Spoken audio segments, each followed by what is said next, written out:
Good morning, Metaverse. I'm Thor with the Red Hand, and this episode is going to be a follow-up on my reading of Our Path Towards Tomorrow, which is a document that lays out the new plan that Star Atlas has for raising capital to make up the lost capital as a result of the FTX debacle.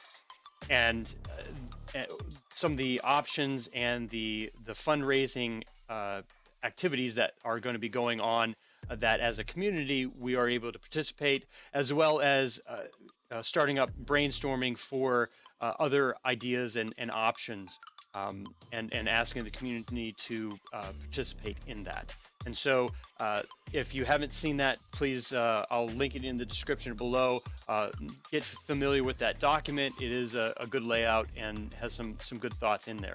This is going to be my thoughts and opinions on some of the things that they have posed, questions on whether it's a good or a bad decision, and maybe some tweaks and some other things that we could do to improve the process, and whether I or anybody else would want to participate in that. So that's what this episode is going to be. So let's get started with that. Okay, now in case you don't care what I think and want to put this on mute, I am going to have pictures of the new Titan ships going on in the background. And these are some of the massive ships that they've released as the first capital raise campaign. And so the three Titan ships, you have the T1, you have the Super Phoenix, and you have the Last Stand.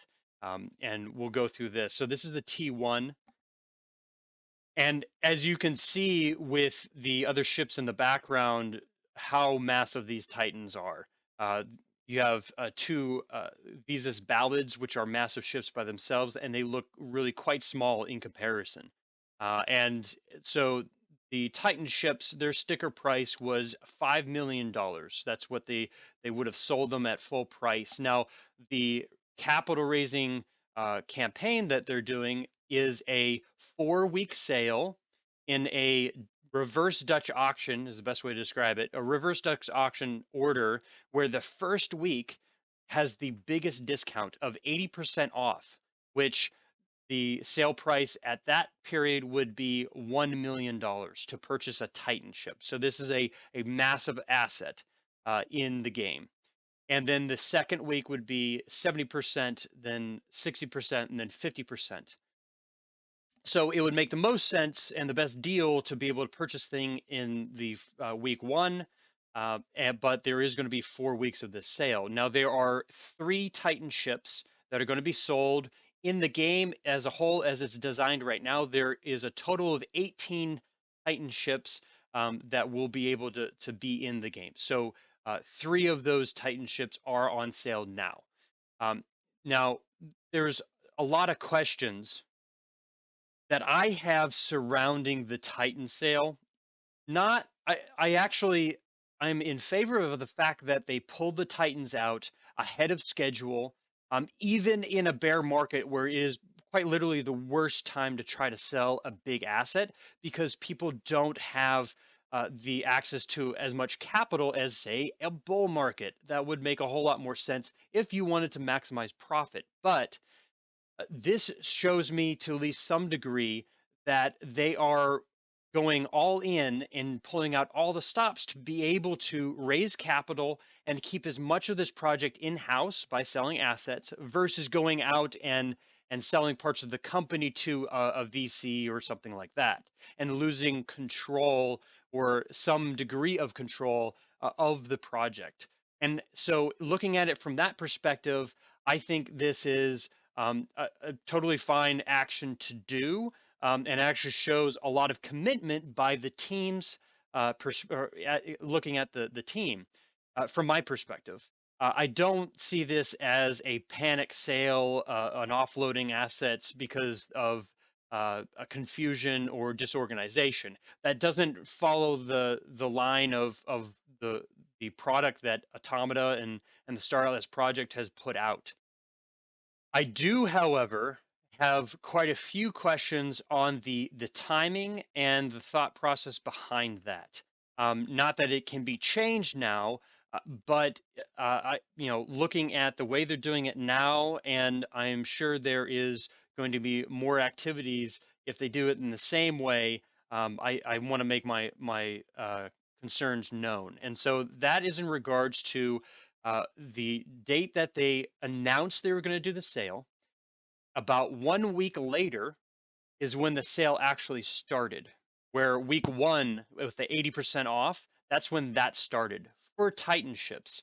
That's $1 million that you would have to raise or pull together within 1 to 2 week period in order to be involved in purchasing a Titan ship, which is difficult.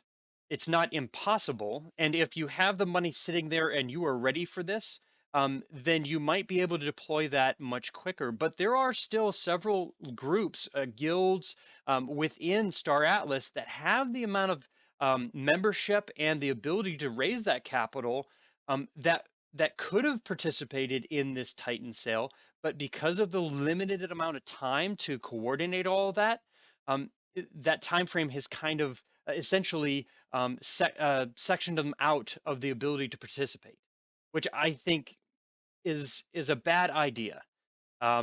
It's a bad idea for involving the community, and it's a bad idea for being able to sell more Titan ships. Now, that was my concern back when they first launched it. But now that we have a couple days, about 3 or 4 days that these Titan ships have been on the market, nobody has bought them. And so I had thought possibly they had already worked out a deal with somebody else, um, or had a really good idea that a specific group was going to purchase these. But that may not be the case. And if they don't end up selling, then the whole concept that they were going to release them early and get this momentum started by selling a Titan ship, wow, that would be crazy awesome and a really good boost to the community. If it doesn't sell, then you're kind of going to have the opposite effect of that. Now, is it going to be a massive hit to the project if the Titans don't sell? Financially, not really. It's, if they all sold in the first week, which is the most likely time to, that's $3 million. It's a it's a sizable amount of capital, but it's not a game changer. Okay, that is a month or two of runway added on, give or take, but it's really more of a perception thing, and showing that there's a big demand for even these large assets in Star Atlas. But if it doesn't sell on the community side, I don't think that's going to be a massive hit to the community because the people that are already here are pretty committed. And that's one thing that we've seen in the last week or so is the community has come together really strongly to help support, which again is why wouldn't you give more time for the community to participate in the Titan sales? I digress. So that it's not going to be a massive hit to the project if they don't sell, but it would have been really good for it if they do sell or if one of them sells.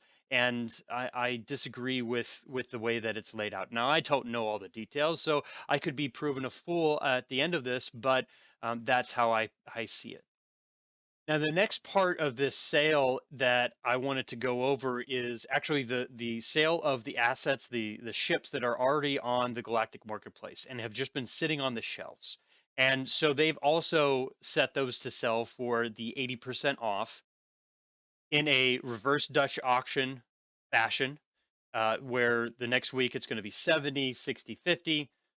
And so it would make the most sense to purchase at these ships at their 80% discount. And that is taking inventory that's sitting on the shelf and uh, putting a massive sale on it, a clearance sale, to be able to realize that income so that they can use that capital to further the runway and continue development at the speed that they would like to. I'm okay with this. I don't think it's a bad idea. There are positives and negatives. By releasing a discounted ships onto the market, you are putting a negative pressure on the price action of other ships on the secondary market.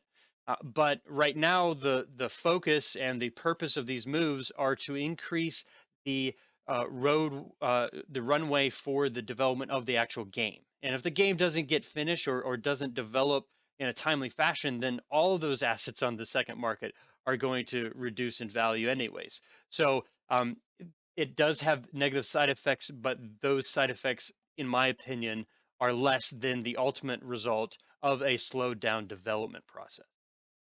So that's how I see those. I'm holding off on purchasing ships myself until I see from the development team uh, some type of updated protocol for the way that they're managing their money. Because we're in this situation specifically because of what happened with FTX and the way that they manage the money on a centralized exchange. Now, I don't know all the details of why that large sum of funds was specifically on FTX exchange and stayed there beyond the point of being able to withdraw it. I don't know all those details. Some insight to that, if NDAs aren't an issue there, would be appreciated. But I'm not one to cry over spilt milk. This is something that happened. But what I do want to know is how is it not going to happen again? Um, Automata doesn't have to share that information, but I think it would go a long way to bring confidence back to the project for a lot of the community members. I know it would be for myself and several other people that I have talked to that are not confident in how they manage their money. Now, this is one of the only situations that I have seen with Automata and the Stardust development as a whole that has given me any question to question their ability to manage the money and the protocols to keep it safe and keep the roadmap moving in a good way. The pipelines that they put together, the way that they structure all of their documents is very orderly and relatively impressive compared to all the other projects out there in the Web3 space. But this is a big mistake that happened, and so addressing that is important. So I am holding off on purchasing any of those assets until I see some clarity there. But as a whole, I'm okay with the way that they're doing the sale on that. The next thing I wanted to address is the land sales. And the land sales are going to more details going to come out in mid-December about pricing and the time frame of that. But I think that's great to bring up in the timeline in order to raise extra funds because there are a lot of people that are specifically waiting for land claims and now these space station HABs. And that is a great way to grab capital from the future and bring it to now, and release that desire from the community to obtain those assets, and also give us the little bit of time to be able to put our resources in order, maybe to raise some funds, to liquidate some assets, to move our money around, to be able to participate in those land sales. And the faster that we get information about the specifics on the land and the land claims, the HABs, et cetera, the bonuses that they're going to provide, the utility that they will be able to provide, the better it is so that people can decide, should I purchase a ship, or do I really want to save up and buy some land or a bigger piece of land than I would access, and the benefit that it would get me compared to those ships. So I think that's really important. More detail to the community faster, to make us or help us make good, solid decisions if we choose to do so. Now, what we do know is that it come the release of Sage, and I will address Sage because there's a lot of important information that we've learned about that. But with the release of Sage on mainnet, the utility of land will begin. So if you're purchasing land, the utility to that NFT is actually going to be pretty quick. If we're getting more information about mid-December for the purchasing of the land, and then they're calling for the mainnet release of Sage in early Q3, we'll say anywhere in January, February, March, any in that time frame, that's a 1 or 2 months, and then you'll start to be able to use the land claims and have some type of utility for it. I look for more detail on that. That information about the release of Sage, I believe, came from Chipto. Metaverse Explorer did an episode and reviewed that, some information from the Foundation Room. Now, the land claims and the mining, the power plants, the space stations, all of those assets that are included in the land aspect of Star Atlas, the utility in there, mining resources, that's pretty straightforward. But with the HABs, and so these are little homes and areas in the central space station that you can purchase and customize, that has a lot of aesthetic value and personality and creativity to bring into that space. But also they had mentioned bonuses would be applied to generation of the 4R, so the four main resources for your ships, as well as a few other benefits to the game as a whole. So more detail on that would be great, and I imagine we'll see that in December. So the release of the land and the time frame of that, I'm actually very in favor of and look forward to that, given that we get the information from the development team um, of of the improvements that they have to their process. Next, I wanted to talk about Sage itself, and so as I mentioned before, the main net game is targeted and targeted for the early part of Q1 in 2023, as it was talked about in the Foundation Room. I really hope that that's the case because the Sage mainnet means that the economy, the economic engines that can start generating income for Automata um, in a sort of a passive way, as it allows us, the gamers, to start gaming and grinding, and I'm very excited to do so. Um, the sooner that engine is turned on, the better it is for the development and the roadmap of Star Atlas. And so, one thing that I did had a really good time and really enjoyed listening to was the last Atlas Brew. The second hour of a 2 hour Atlas Brew was with the economics of Sage. And uh, they broke it down really well into the major points, and went through the game manual for Sage, which was released in the document Our Path Towards Tomorrow. I will be doing a reading of that document, and then probably going over some of the major parts in a separate episode. Leave me a comment in the description or in the comment section if you like it when I do the readings of these documents. I find it helpful for myself to listen back through it, so I can understand it better. But I really think knowing the details of the economy is going to be important for getting into Sage and being productive right off the bat. And the fact that they release that is great. I hope that that is a sign of the way that they're going to release new parts of the game. They give you a detailed description that we're able to research and learn up on before those updates and releases happen. Versus, I hope it wasn't just they knew the community was upset because bad things happened and they put out that document to appease us. I really hope this is more of a standard way of how they operate, releasing new aspects. That game manual is filled with great um, uh, uh, graphs and graphics that really explain how the economic levers work and how the different parts of the economy work together, and give you a couple different ideas of the game loops that you can focus on, and the way that you would set up your fleets, and work with loyalty points, as well as uh, resource production and acquisitions, as well as if you're going to be high combat, there's a whole set of strategies for that.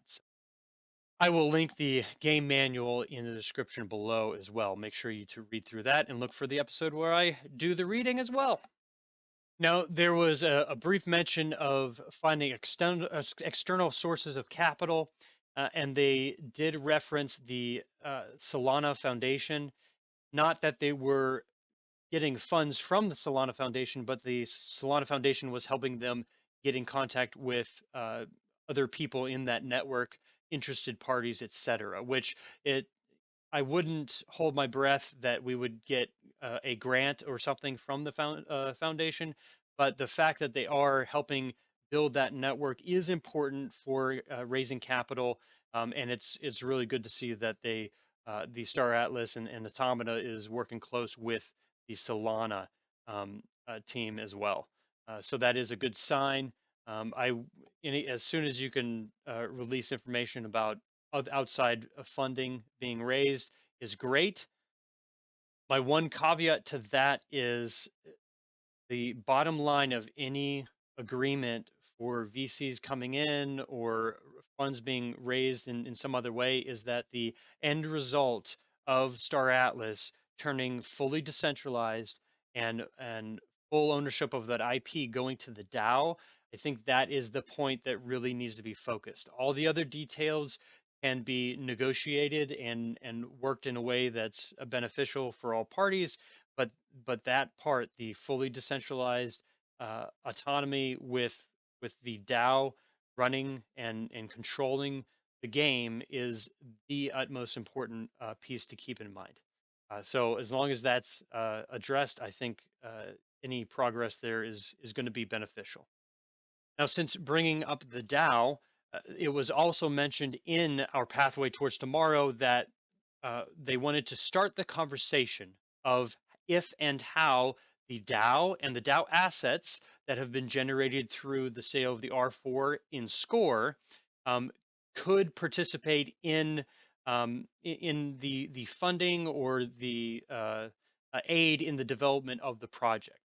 And I think that it was done well in that way, and to make sure that everybody understands the way that I took that and read that is that they're not nobody in Automata is saying that we must use DAO funds to solve this problem, but open it up to the community for us to start using that muscle of what can we and should we do with the DAO. It has a substantial amount of funds in the treasury, and we can start making PIPs, or I should say, we need to get the ability to start making these PIPs to have serious discussions and work out plans to utilize it for one thing or the other, whether it's directly funding Automata, reaching out to a subcontractor for a specific part of the development that the DAO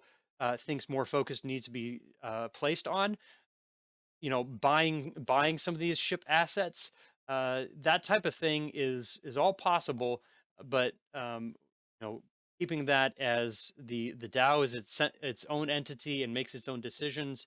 I think that was the main point, and they wanted to start that discussion. So I encourage all the people in the community to have those discussions. And keep talking on Discord. I've had some great conversations with people. I've seen and read through a ton of conversations. I don't say a whole lot. I might interject a joke here or there, or make an actual point that I feel strongly about. But I read almost all of that Discord, and I know there's a lot of conversation around this issue. So keep that up and keep problem solving and working for solutions. So those were the main points of our Pathway Towards Tomorrow that I had strong opinions on and wanted to talk about. Leave your comments in the description or comment section below. I'll read through all those. I really do appreciate input in that fashion, as well as on Discord. Drop me a line, DM, whatever you want. Um, my final thoughts on this is I'm still confident in the development of Automata with the Star Atlas and the roadmap that we have. Uh, I don't think that we need or should pull off on the accelerator right now. and try to draw back funds and reallocate it to different parts. I know there was a strong argument for just stopping UE5 stuff, or focusing more on Sage to get that economy started and developed and generating. But with the massive size of the team and the development of this project, it really doesn't make a lot of sense to try to change course in a massive way. I think we keep the same course and we put on as much effort as possible to really develop this in all the avenues as already planned. The way that the pipelines have been set up, I think is a well organized way. They're producing really high end quality product, and when you have more high quality product, that makes the project more valuable. And so, in a month or two or three, once you have active game, then when you're talking to VCs, you're going to have a much stronger platform to stand on and to negotiate and to find a deal that works best for the project. And so, uh, not to take the foot off the accelerator, we have runway, right? We're on an aircraft carrier. We've got a jet. We just need to push it on as hard as we can and pull up to get that escape velocity. Um, we might need some help at the end of this, but changing course, I don't think is necessary. I want to reiterate that I think it's extremely important for the development team for Automata to address the protocols that they are changing in order to prevent the FTX a loss of funds from happening anywhere else that they hold their funds. If you're just going to be moving to another centralized exchange and have the same thing happen because the centralized exchanges are falling like flies, then that's not showing that you've learned a lesson, that you're going to be managing this better. But if they are able to show that, then I really do think that's extremely important um, uh, piece of information that they should make available to the community to bring back confidence and really solidify us and get us behind it. Now, it's not financial advice, but I can tell you what I plan to do. So, if I get a satisfactory response from the team in regards to their protocols, and I feel confident in the way that they're running the project um, going forward, then I have pulled together some funds, all funds that I am willing to lose, not nothing that's going to hurt me down to the core financially, but funds that I'm willing to lose on the project to support that project. And I will be buying a few ships and putting together funds for land as well. So that is what I plan to do. If I don't get a good response from that, and I don't think that they're addressing that issue, then I'm going to hold off. I'll probably buy a new computer rig to be able to get ready for Sage and doing more on the Unreal Engine 5 showroom. I'll be making videos and showing the progress that the team is making. But I do need to see that kind of understanding and change in what they do to bring my confidence back to participate in the asset purchases. And I really hope they do, because 80% off an R6 would be really nice right now. So I hope that this episode was helpful. Don't worry about liking or subscribing, but if you know someone that would find it useful, then go ahead and share it with them. And if you can do that, then today was a good day. Good morning, Metaverse.